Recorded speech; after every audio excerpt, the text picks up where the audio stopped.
राजा दशरथ के यहाँ 4 पुत्रों का जन्म हुआ, जिनमें से एक आगे चल के श्री रामचंद्र कहलाए। रामचंद्र ने शिव का धनुष तोड़कर माता सीता से स्वयंवर किया। कैकेयी ने वचन के अनुसार दशरथ से राम के लिए 14 वर्ष का वनवास मांग लिया, और हुआ भी वही। रघुवर रीत सदा चली आई, प्राण जाए पर वचन न जाए। इसी प्रकार श्री राम ने पिता की आज्ञा का पालन करा और 14 वर्ष के वनवास के लिए निकल गए। अब वो कुछ टाइम के लिए वनों में ही रहने लगे। इस पश्चात समय गुजरता गया और वो एक नदी के किनारे पहुंच गए। अब वहां से आगे जाना उनके लिए मुश्किल हो गया था। तभी वहां पर एक नाव वाला था, जिसने उनको वो नदी पार कराई और बड़ा ही खुश हुआ। उनको रामचंद्र की सेवा करने का मौका जो मिल गया था। तीनों फिलहाल खुशी खुशी अपना जीवन वन में वनवास के द्वारा व्यतीत कर रहे थे। इसी बीच उनके छोटे भाई भरत उन्हें ढूंढते ढूंढते वन में ही पहुंच गए, जहाँ पर वो उनके पैरों में गिरकर उनसे ये राज्य संभालने की बात करने लगे। फिर राम जी ने उन्हें रघुकुल के वचन की बात समझाई और कहा, मुझे यह वचन निभाना ही होगा। और इस तरह छोटे भाई को बड़े भाई का कहना मानकर उनकी आज्ञा का पालन करना पड़ा, और वो उनकी खड़ाओं को लेकर वहां से अपने राज्य की ओर निकल पड़े और जाते जाते कहने लगे कि उस सिंहासन पे तो आप ही बैठेंगे भैया। और ऐसे ऐसे धीरे धीरे दिन बीतते चले गए, और एक दिन वहां पर सुपनखा ने राम और लक्ष्मण को देखा। वो उन दोनों राजकुमारों को देखकर उन पर मोहित हो गई और राम से शादी का प्रस्ताव रख दिया। यह सब सुनकर छोटे भाई लक्ष्मण को क्रोध आ गया, और उन्होंने सुपनखा की नाक अपनी तलवार की धार से एक बार में अलग कर दी। कटी हुई नाक लेकर सुपनखा सीधा अपने भाई रावण के पास गई और उसको सारी आप बीती सुनाई, जिसके बाद रावण क्रोध में आ गया, जिस कारण उसने उन तीनों से इस अपमान का बदला लेने के लिए सीता हरण का षड्यंत्र रचा। रावण ने अपने एक सेवक को हिरण का वेश बदलकर सीता के समक्ष प्रस्तुत किया, जिससे सीता मोहित हो गई और कहने लगी कि मुझे इसको अपने पास रखना है।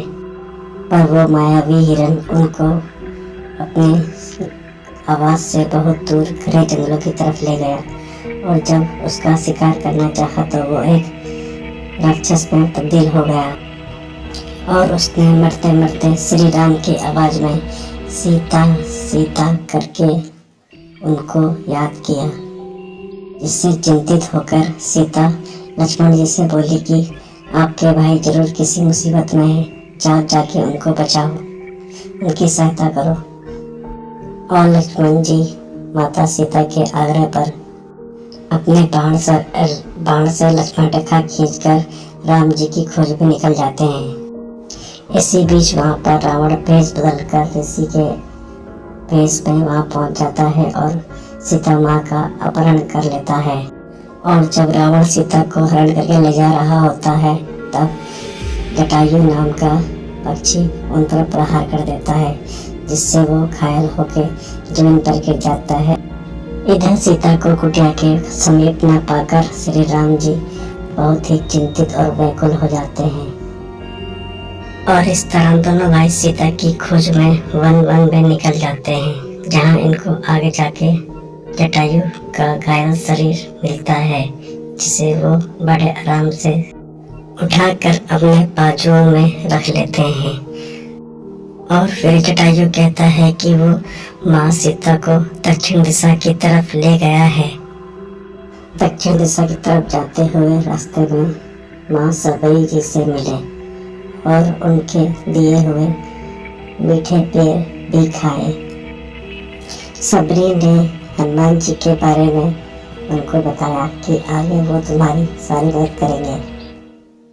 आगे हनुमान जी उन्हें ब्राह्मण के रूप में मिलते हैं, जिसे कि हनुमान जी पहचान भी नहीं पाते, और उनसे उनके यहाँ होने का तात्पर्य पूछते हैं। तत्पश्चात राम जी सारी कहानी उन्हें बताते हैं। राम जी जब अपने बारे में उन्हें बताते हैं तो वो उनके पैरों में गिर जाते हैं और उनसे माफ़ी मांगते हैं।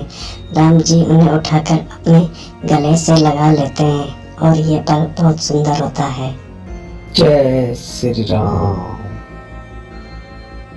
फिर हनुमान जी राम जी को सुग्रीव से मिलाते हैं और कहते हैं कि वानर सेना के राजा सुग्रीव हैं। ये हमारी मदद करेंगे, पर इनकी सेना को इनके भाई बलि ने अपने अधीन कर रखा है। पहले हमको इनका राजपाट दिलाना होगा। और इस तरह श्री राम जी ने बलि का वध किया और उसके बाद सुग्रीव को उसका राजपाट सौंप दिया और सुग्रीव की सेना सीता माँ की खोज में लग गई। हनुमान जी भी माँ सीता की खोज में निकल पड़े और कुछ समय बाद वो वहां पहुंचे जहां उन्हें पहुंचना चाहिए था। लंका में घूमते घूमते हनुमान जी उसी जगह पहुंच गए जहां पर सीता जी रामचंद्र जी के इंतजार में बैठी हुई थी। हनुमान जी देखते हैं कि इन्हें खूब सारी राक्षसनियों ने घेर रखा था। हनुमान जी ने उन सभी के जाने का इंतजार किया और जब सब चले गए तब उनसे उनके बारे में सारी बात बताई। अब सीता जी समझ गई थी कि ये राम के ही दूत हैं और उन्होंने अपनी अंगूठी निकालकर श्री हनुमान जी को दे दी और कहा कि इन्हें दिखा देना। इधर सभी प्रतीक्षा में थे कि कोई तो सीता मैया का समाचार लेके आए। अभी सभी लोग इंतजार कर ही रहे थे कि इतने में वहां हनुमान जी पहुंच गए और सीता जी की दी हुई निशानी राम जी को दिखाई। राम जी पहचान गए। हनुमान जी ने उन्हें बताया कि कैसे उन्होंने लंका को आग के हवाले कर दिया और देखते ही देखते सोने की लंका उसकी रावण की खाक की लंका को बना दिया गया। अब बारी थी लंका तक पहुंचने की, जिसके लिए एक पुल का निर्माण होना जरूरी था, जिसकी चर्चा सभी चल रही थी कि पुल कैसा बनाया जाएगा। तो लोगों ने कहा कि आप समुद्र देव से प्रार्थना कीजिए कि हमें रास्ता दिया जाए, और समुद्र देव ने उन्हें लंका तक जाने के लिए रास्ता दे दिया। अब सभी तैयार हो गए थे युद्ध के लिए। अब बारी थी तो रावण के अंत की और वो शुरुआत हो चुकी थी। इधर रावण को भी पता लग गया था कि वानर लोग उस पर युद्ध की तैयारी कर रहे हैं, जिस कारण वो थोड़ा भयभीत भी हुआ। दूसरी तरफ पुल का काम पूरा हो चुका था। थोड़े ही दिनों में वो लोग लंका के लिए कूच कर गए और रावण को पता लग गया। अब रावण को गुस्सा आ गया और उसने अपने भाई कुंभकर्ण को उठाया युद्ध के लिए और उसे युद्ध में भेजा, पर श्री राम जी के आगे कुंभकर्ण की भी न चली और वो वहीं धराशायी होकर जमीन पर गिर। इसी बीच युद्ध में लक्ष्मण जी को बाण लगा और वो मूर्छित होकर जमीन पर गिर गए। उनकी जान अब बस संजीवनी बूटी से ही बच सकती थी, जो कि हिमालय के ऊंचाई में पाई जाती है, जिससे लाने के लिए हनुमान जी को भेजा गया और वो बूटी का पूरा पहाड़ ही उठा लाए थे, जिससे कि लक्ष्मण जी का इलाज हो सका। अब बस कुछ ही वक्त बचा था रावण की मृत्यु के लिए। घड़ी नजदीक आ चुकी थी। राम ने उन्हें एक अंतिम अवसर दिया कि अपनी गलती स्वीकार करें और सीता को वापस कर दें। पर अपने घमंड में जो रावण को शायद ये नहीं पता था कि अब उसका जीवन लीला यहीं समाप्त होने वाली है और वो राम के बाण से मारा गया। सत्य की जीत हुई, झूठ का विनाश। जय श्री राम। और इस तरह ये दुनिया की पहली दिवाली मनाई गई जब राम और सीता अयोध्या वापस लौटे। हम सब आज के दिन में यही त्योहार सबसे पहले हर्षोल्लास से मनाते हैं। जय श्री राम। दोस्तों, वीडियो अच्छा लगे तो लाइक और फॉलो दोनों कर लेना। जय श्री राम के नाम से।